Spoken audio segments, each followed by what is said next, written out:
When somebody turns down your offer, they have absolutely got to feel tortured by that decision. When they're laying in bed the next morning after saying no to your offer, they have to wake up and be scared that they missed out on a golden opportunity. And of course, that's a high bar because most people are like, let me find a bunch of stuff that I can put together in a bundle, stack up the value, and then off discount it. And people are going to jump on it because it's so cheap compared to the value stack that I've presented. But this whole idea that they've got to emotionally struggle with their no decision is quite a unique animal.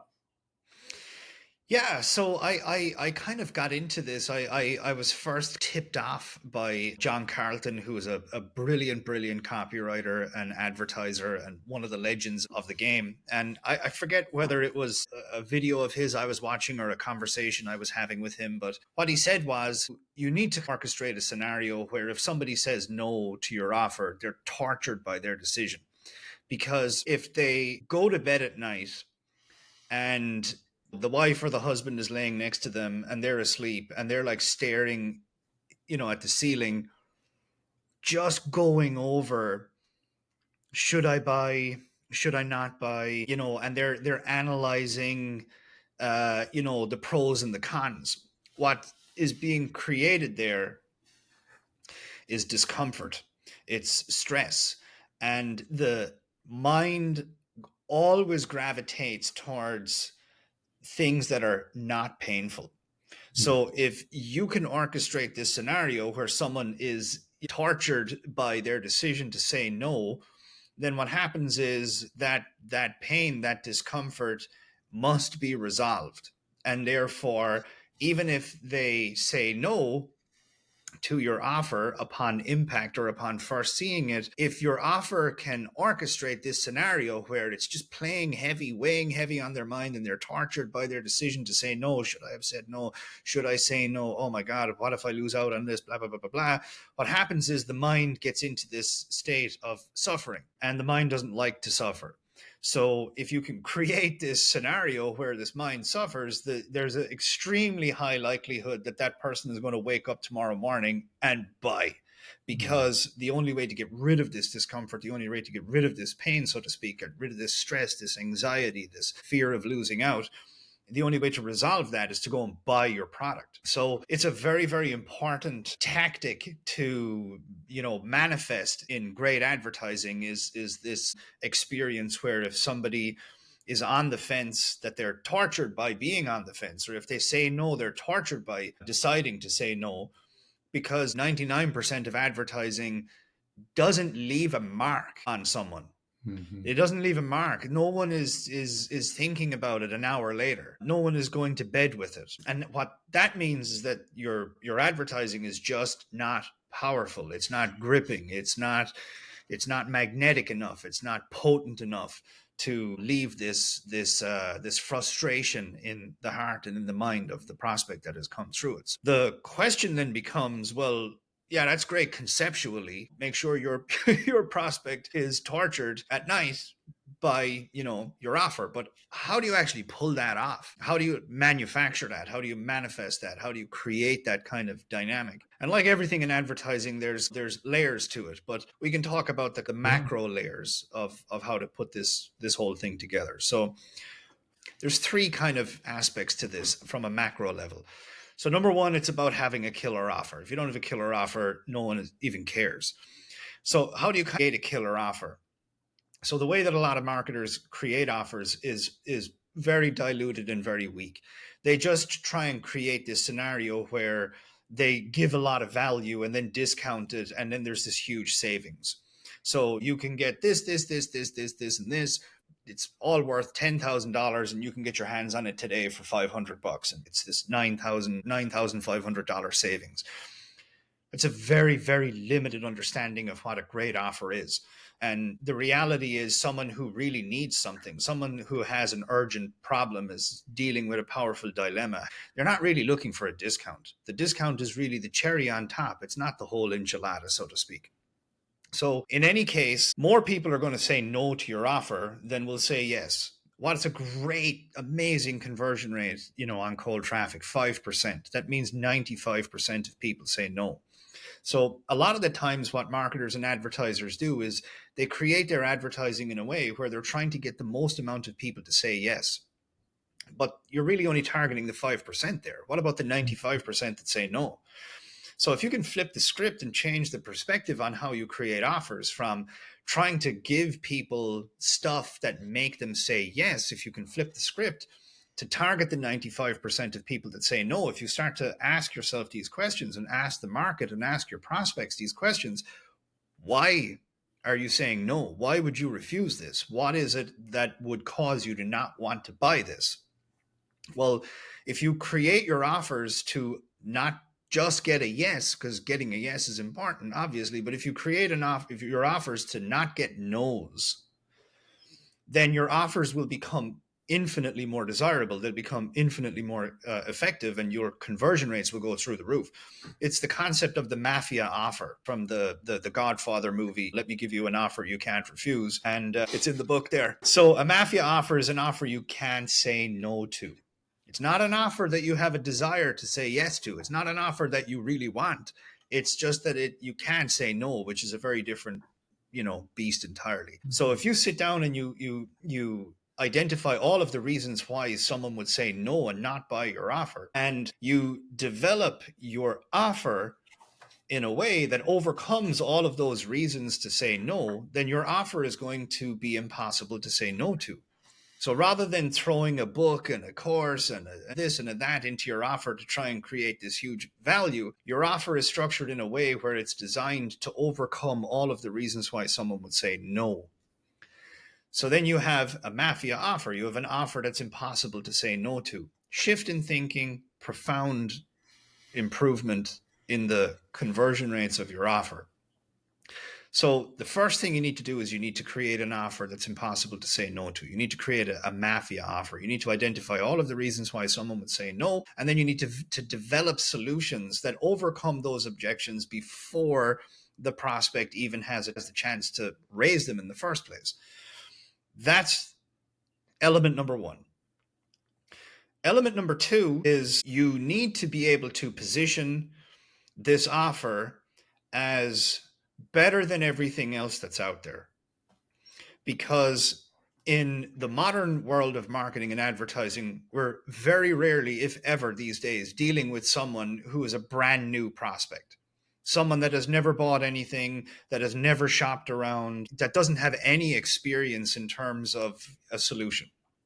These days, we're dealing with either seasoned buyers, people that have bought lots of stuff already, or else we're dealing with educated prospects that have gone to the internet, they've shopped around. Like, I bought a barbecue recently. I don't know nothing about barbecuing, but you know what I did? I went to YouTube. I watched a whole ton of videos and I got up to speed on what the best barbecues are. And I made a very educated decision. I didn't make an uneducated decision. I made an educated decision. So we're either dealing with experienced buyers, or else we're dealing with highly educated prospects. We're not dealing with someone that has zero understanding of things. And very few advertisers take that reality into consideration when selling what it is that they have to sell. Because really what you need to do in advertising these days is not just sell someone on why it's a good reason to buy your product or service or solution. You need to also, more importantly, sell everybody on why your solution is better than all other solutions in the marketplace. Because what I'm trying to do in my advertising all the time, in customer acquisition advertising at least, is I want to park the prospect in a place mentally where they've got three options that they're aware of because of the way that I've created my advertising. Option number one, they can give up and go home. They can give up on their dream of finding a solution and they can just go home empty-handed. The second thing is they can go and buy an inferior solution because I've explained to them why all the other solutions are actually inferior. Or else they can buy my solution because I've demonstrated my solution to be far superior than all other solutions out there. So now we've got a killer offer. And now we've built into the advertising this understanding that what it is that I have to offer is better than everything else that's out there. So if you're looking for a solution, the way I orchestrate my advertising, my offer, my solution is the Rolls Royce. Everything else is the redheaded stepchild solution that is clearly, less awesome than what it is that I have to offer. And then the third thing from a macro perspective is a once in a lifetime opportunity, meaning that you've either got to get in on this now, or else you're never going to get it at all. Or you've got a very small window, 3 days, 5 days, or for whatever reason, there's like, this thing is a once in a lifetime opportunity. It's here now. You've got a window to get in on it. And if you don't get in on it, then it's gone. You pull these three things off from a macro level, and there's definitely layers down and other things that you need to get in on it. But if you have a mafia offer that is designed to not get a no, then it'll be the penultimate offer. If you've demonstrated in your advertising that your solution is better than all other solutions available in the marketplace, and you've created a once in a lifetime opportunity where you can either get in now, and if you don't get in, you lose out forever. On a macro level, that creates this situation where even if the person says no, you're in their mind. They're going to bed at night going, oh my God, this is the best solution that I can possibly get. There's nothing better than it. I've got a very short period of time to make my decision to get in on it. If I don't get in on it, well, then what are my options? My options are either give up and forget about ever finding a solution, or go purchase some sort of inferior solution. And no one wants an inferior solution. So this is what creates the stress. This is what creates the anxiety. This is what creates the fear of missing out. And this is what creates that level of suffering and that level of torment. And the brain just doesn't like that. No one likes to suffer. So naturally, the brain is while you may be weighing up all of these, the pros and the cons or whatever, what's really going on is at the back of your head, your brain is saying, I'm not going to suffer for long. We got to get rid of this pain here. And the only way to get rid of it is to buy. Yeah, it's absolutely brilliant. And I remember, when we were working on page 12 of the book, or excuse me, chapter 12 of the book, Monetization, that, this was something that is absolutely a brilliant breakthrough that changes everything, which is how to create an offer that cannot get a no. Yeah. Versus how to, like you said, like most people do, is try to create an offer to get a yes. And creating an offer that they can't say no to is it completely changes your entire frame of mind and approach. And one of the things that I've been doing a lot lately over the last several months is using Gemini to do deep research on a particular market, to go to the Reddits, to go to the message boards and do a deep analysis of what people within this market are saying to each other, and getting a very detailed analysis of their conversations, and pull out quotes and identify their top 20 frustrations, and then using that to say, this is the offer and what we are proposing, and have it generate a list of the reasons why someone would say no to this. And it can be very good. It's humbling to ask this type of question, because it can be very good at pointing out all the problems with your offer. Most people use AI to help them create something, and they don't, unfortunately, use AI to help them criticize something that they've created. And it can be very powerful if you let it. Sometimes it will resist, and it'll say, I don't want to say things like, no, you are a tough but loving critic, and you are here to help me make this the best possible. And it's your job to find out every reason why somebody would say no to this offer. Generate a list of 40 reasons why someone in this market would say no to this opportunity. And boom, you will be humbled to discover all the reasons why somebody would say no to this. a lot of markets have changed fundamentally over the last 8 weeks. And having it search those Reddits and message boards of only the last 8 weeks and seeing what their conversations are today and getting an understanding. In fact, on my desk right now is an analysis of a market that I'm working with a client. And I have identified in these columns the different tiers of the market. So this is entry level, and this is what we're targeting with a YouTube channel. This is the entry level, and this is what we're targeting with our front end product. And these are the sub-market and the problems that we're targeting with the first upsell and then the high-priced coaching upsell. And each one of these has different problems that they are talking about. And like this used to be a $100,000 report. But if you are talking to a market that is talking online, then with a few prompts and about an hour of patience, you can have a chart created by this. And now you know how to position your YouTube content versus your front end product and the problems you're talking about, then the upsell offer, and then the high price coaching offer. And they all have different problems that they're addressing. And then use this to pressure test each of your offers and find out the reasons why somebody wouldn't buy.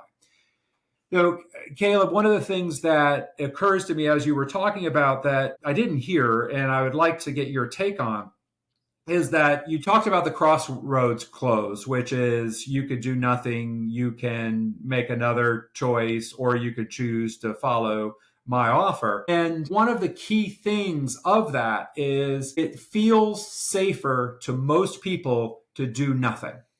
That not buying feels like the safe choice. And as part of your sales process, you have to invalidate the option of doing nothing.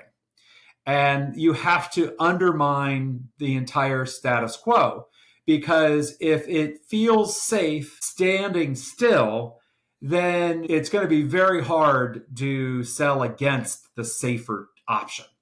How in your thinking, how in your sales presentation are you invalidating the status quo so that they can't stand still and they feel like they have to make a move in order to have to move, because where they are is just absolutely intolerable? Yeah. So a couple of things there. You mentioned a crossroads close. This is not a crossroads close. Okay. A crossroads close is kind of, it is what it is. It's a close at the very end. You've got, three options here. You can do nothing. You can, go get an inferior solution, or you can buy my solution. That is a crossroads close. So you're right. I'm doing this way in advance. I'm orchestrating the entire sales message around this so that it is inherent in the actual advertising itself long before we get to closing. I'm constantly selling against all other solutions. I'm constantly showing how what I've got is better, faster, possibly cheaper, more unique, provides a better benefit, does it with less risk, has all kinds of less frustrations and hassles, does everything faster, and so on and so forth. So all of that is happening long before we even present, the price and attempt to do any closing whatsoever. The other thing then is, how are you selling against inaction? Which, you're right, a lot of people, the vast majority of people, will choose to do nothing. This is these three things demonstrating that this is better than everything else that's out there, a mafia offer and a once in a lifetime opportunity. These are isolated tactics. So they fit into a grand scheme of advertising. And certainly, like, long before we get into this type of stuff, we are generating interest, we're generating excitement, we are introducing problems, we are twisting the knife, so to speak, in terms of the pain associated with these problems. So we are creating suffering around not taking action. Every offer needs to have the presentation of a very uncomfortable situation. So I call it the urgent dilemma. So I'm always speaking to people that do not have the luxury to do nothing. I'm always speaking to people that have their toes held close to the fire. I'm always speaking to people that are in a scenario where if they don't do anything at all, that's the worst possible outcome for them, because they're in a situation where doing nothing actually creates the maximum pain.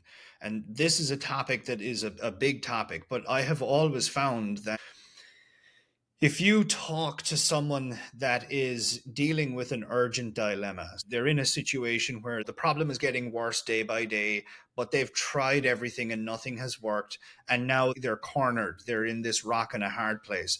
If you can speak to that person, and that person is in every market, you just have to do the homework in order to find that person. But if you can speak to that person in that type of situation, then the trauma and the emotions and the wants, the needs, the desires, the fears, frustrations, and problems that are inherent in that person's situation will resonate powerfully with everybody that is not in that situation but can relate to it. By targeting that person, that is not only the bullseye on the dartboard, but that is the bullseye on the dartboard that pulls in every type of prospect around that. So somebody that their husband or their wife to a divorce, well, that person might be the person with the urgent dilemma, but someone who's just having marital problems is not quite at risk of losing their spouse to a divorce is going to resonate very powerfully with that. They're going to feel the emotions associated with that, and that's going to motivate them to learn how to create an amazing marriage. Whereas if you talk to somebody who's just kind of interested in improving their marriage, as an example, you might not pull in everybody else all around them. So by speaking to someone who doesn't have the luxury to do nothing, a person who is in that kind of rock and a hard place that has that urgent dilemma, not only do you not encounter so much the reality that doing nothing is the better option for the vast majority of people, but actually you pull in the maximum quantity of people that need a solution anyway. Does that make sense? Or Yeah, no, absolutely. Everything is really brilliant because most marketers think in terms of trying to sell to all the prospects within their market. And you are focused on the prospects that have the urgent dilemma, the immediate impulse to solve the problem that they are facing, and keying your lead magnets, your ads, your sales message to those prospects in order to generate the highest and largest ROI and back end sales, because those people who have the biggest urgent dilemma are also the ones that are going to buy more of the upsells and engage and actually use more of what you deliver and be a much better customer. And that it doesn't cost you any of those other potential customers because you are focused on the ones that have the highest and best urgent dilemma. And you talked a couple of weeks ago about when you're selling heart supplements, that there is one customer segment that is more responsive because they have a higher urgent dilemma than some of the others. And that by targeting that particular vein of the heart health conscious customer, you're going to be a lot more successful than targeting some of the others where the need isn't nearly as urgent. yeah, absolutely. Very few people think along these lines. Who's the person who's most motivated? And the caveat in all of this is that there are categories of people who have urgent problems, but those problems are so small and niche that they don't give you the scope to scale to large numbers. So the finesse in doing all of this is to identify an urgent problem that is relevant to the masses. But most certainly, you really need to understand that targeting a prospect that has an urgent dilemma, that's going to be the most motivated person to buy. And if you can find a dilemma that is going to resonate with everybody, then by targeting that person, you will generate the most quantity of sales, because all of the lesser urgent problem people in the marketplace will resonate so powerfully with the person that has the most urgent problem that those people will buy. Doing it in reverse, which is the way a lot of other people do, a lot of other advertisers do it, it results in just significantly weaker results. So this example of the heart prospect, targeting somebody who has high blood pressure alienates somebody who has angina, cholesterol to a certain extent, artery blockages, and poor circulation. Whereas if you target somebody that has clogged arteries, that number one is the most urgent problem in the marketplace. But somebody who has high blood pressure, somebody who has cholesterol, somebody who has poor circulation, somebody who has angina sees themselves in that. Why? Because that person, quite frankly, is the closest to having a heart attack or stroke, which is the fear that resonates powerfully with everybody in that marketplace. So by identifying a urgent problem that is relevant to the vast majority of people in the marketplace, you pull in the most quantity of buyers. But doing it any other way can significantly limit the scope of buyers that you have. So all of these things kind of come together into like a sales message that creates this, that orchestrates this scenario where someone is just going to bed at night staring at the ceiling, tormented by, like, I do have this urgent problem. Doing nothing is the worst possible outcome for me, because every day that goes by is a day that I'm suffering more and more and more. I just found this solution that's better than everything else that's out there. It's the greatest offer I've ever seen, and I've got a tiny window to get in on it. All of these things combined is really what kind of orchestrates what John Carlton was teaching me many years ago, which is leave your prospect tormented at night.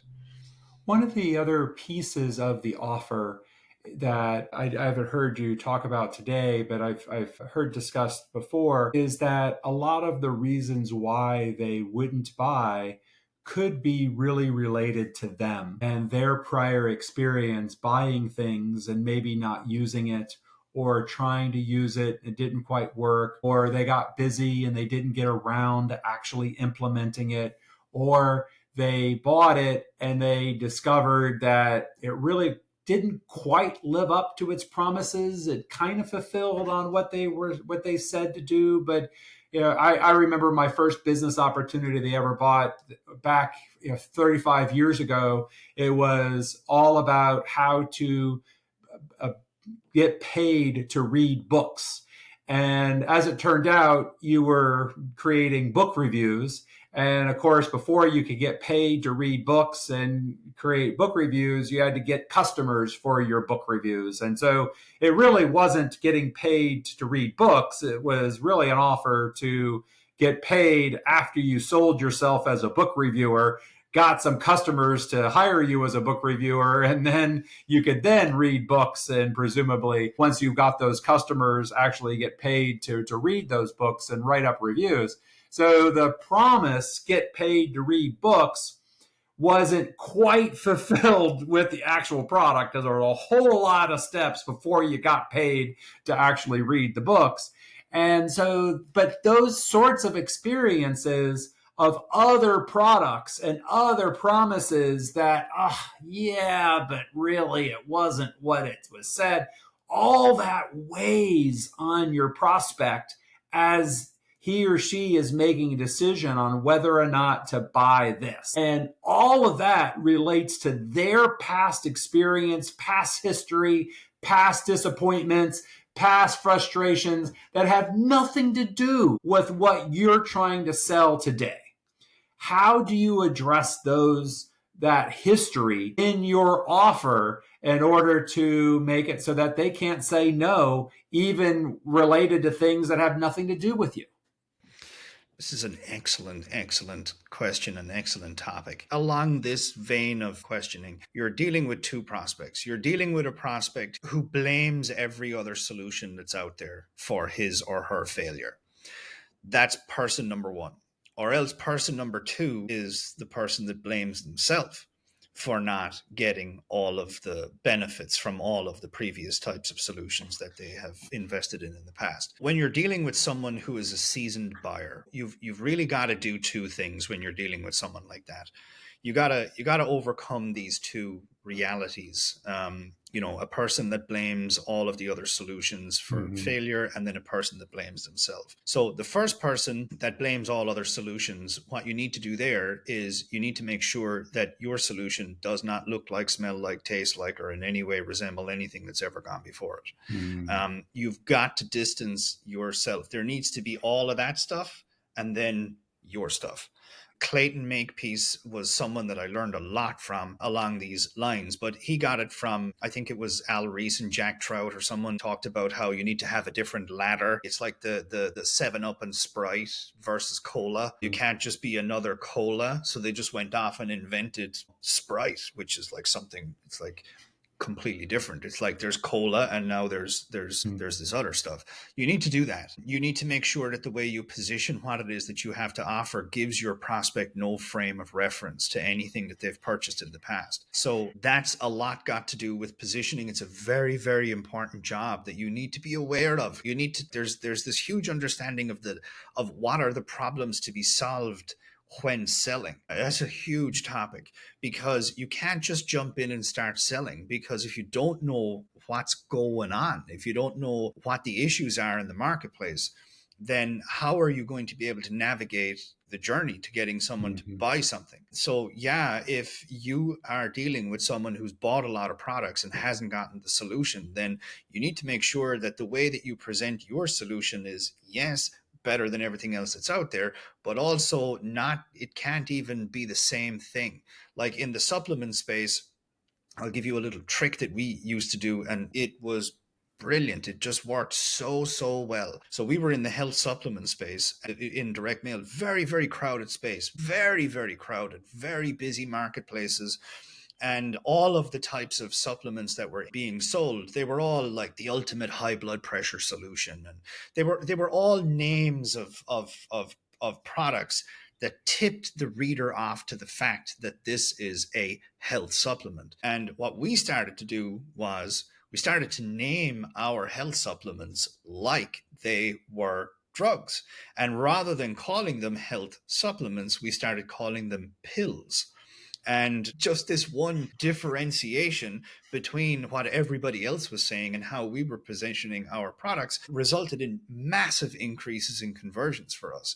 So but that's just a very basic example. But there's lots of ways for you to differentiate what it is that you have to sell in comparison to the way everybody else is doing it. So you have to present your solution as new, unique, and exciting, better than everything else that's out there. But you also have to position it in a way where there's no frame of reference between what you have to sell and everything else that they have purchased in the past and had a negative experience with. If you don't do that, then you're allowing your prospect to take all of their baggage with them to your sales presentation. Because if your solution looks like, smells like, tastes like something that they've bought in the past and had a negative experience with, then the minute your advertising conveys, this is just like all the other stuff, they're just going to download all of those negative memories and project them onto your advertising, and then you haven't got a snowball's chance in hell of converting. That's those guys. The guys that blame themselves, huge portion of people, you got to explain to them that the reason why you failed was because of X. That's out of your control. It's not your fault. And here's why this is different and why you're going to be able to succeed with this, even though you failed with all the other ones in the past. So you need to let them know that it's not their fault. You need to take ownership of their failure off of their shoulders. You need to point the finger at something or someone that actually was the secret reason why they failed. You need to let them know that you had no control over it. It wasn't your fault. You were hoodwinked. Someone pulled the wool over your eyes. Something was going on behind the scenes that you didn't know about, and you were just a unsuspecting victim, unfortunately. But here's why this is different. here's why you really can succeed with this, and here's why the likelihood of you succeeding with this is sky high. So both of those things need to be in play in your sales message when dealing with seasoned, experienced customers, which in my experience, in all of the hot, busy markets where all the money is being made, that's who you're dealing with. Like 90% of the time, in my experience, you're dealing with someone that has bought several solutions in the past, is still in the market for a solution because nothing has worked. So you need to position yours as completely different and no frame of reference to everything that's gone before it. And you need to let everybody know that it's not your fault, that the reason why you failed was out of your control, and this is going to work for you when everything else didn't, because of this logical, intelligent reason that makes perfect sense to people. And I think that it's absolutely a critical portion of every sales presentation to have those elements in them. If you are selling to an experienced crowd, and most of the busiest markets today are experienced crowds, it's really just like in a movie where you have a hero's journey story. There has to be a refusal of the call. Yeah, for instance, Luke Skywalker, when Obi-Wan Kenobi told him that you are the chosen one, he first refused. He ran home to his uncle and aunt, and only to discover that stormtroopers were there and destroyed his childhood home. And only then did he proceed back to Obi-Wan Kenobi.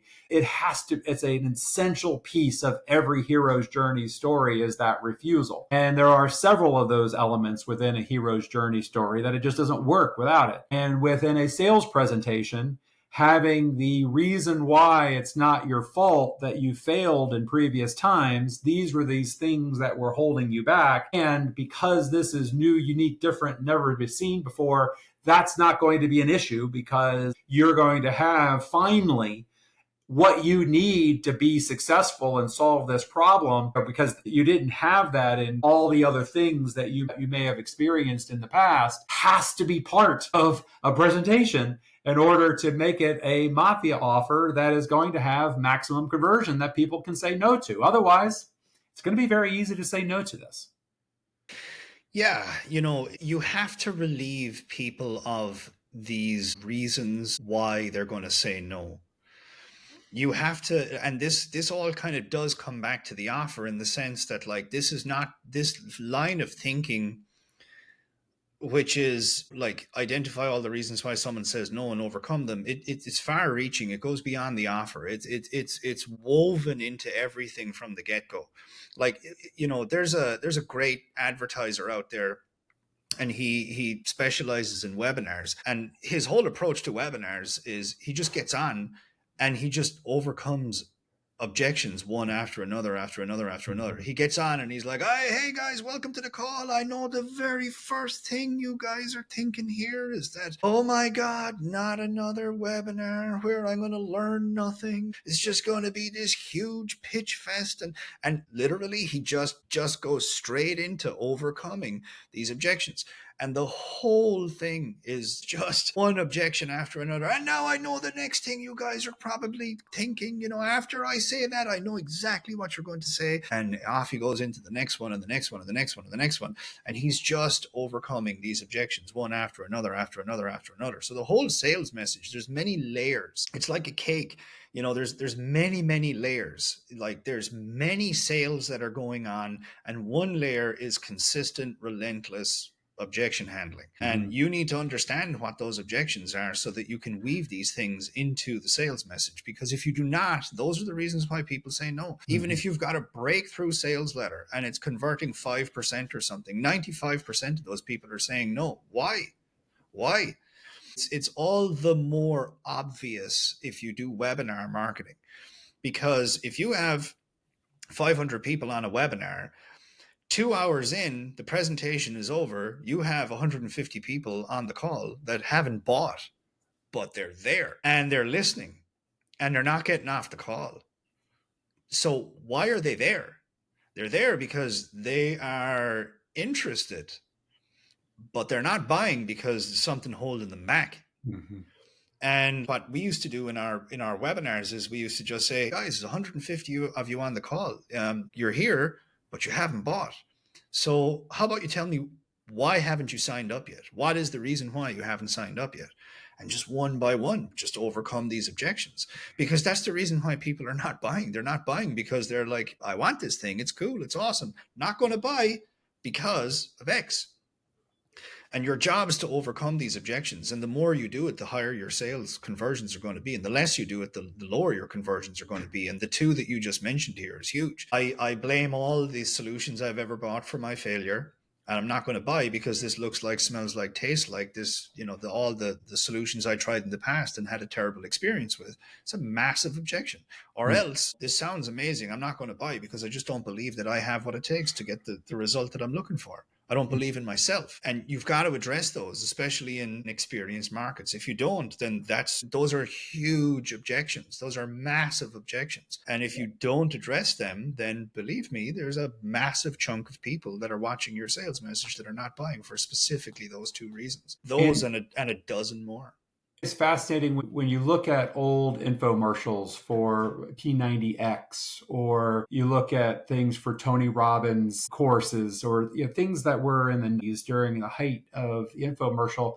They have such fascinating ways to weave those things in. And a lot of copywriters, particularly new ones, and you can actually be lazy about this and have it still work. You'll just say, oh, it's not because of this, and this, it's not your fault. We have this. And that's a very heavy-handed way of doing it, and it works a lot of the time. It's a useful strategy. And when you go back and study really well done, talented consumer marketing, particularly in the diet or exercise niche where it's so competitive, you'll be able to see like, oh my God, they just did it. And I didn't really hear, you don't hear it's not your fault, but they weaved it in such a insightful way. And now that if you go back and look at ads for this thing, this whole thread of dealing with what people bring into this relationship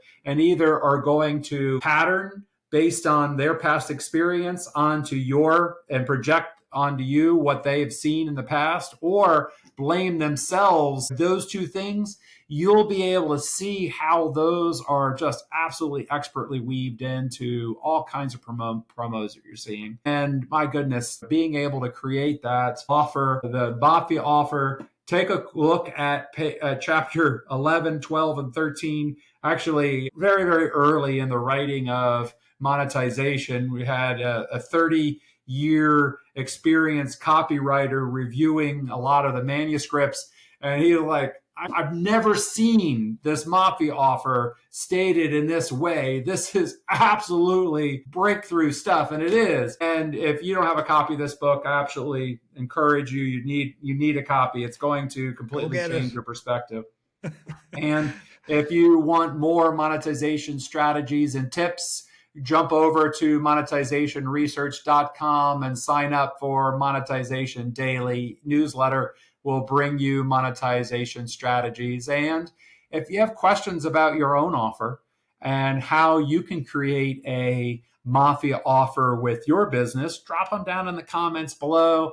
We read every comment and respond to most of them and be happy to hear from you. And that Q&A episode we did a few weeks ago is actually one of our most watched episodes. I was looking at the numbers a couple of weeks ago, and it had popped up in terms of the number of minutes watched. And I'm like, oh, what was that one? And it was, in fact, the Q&A episode. So if you have any questions, feel free to drop them in the chat.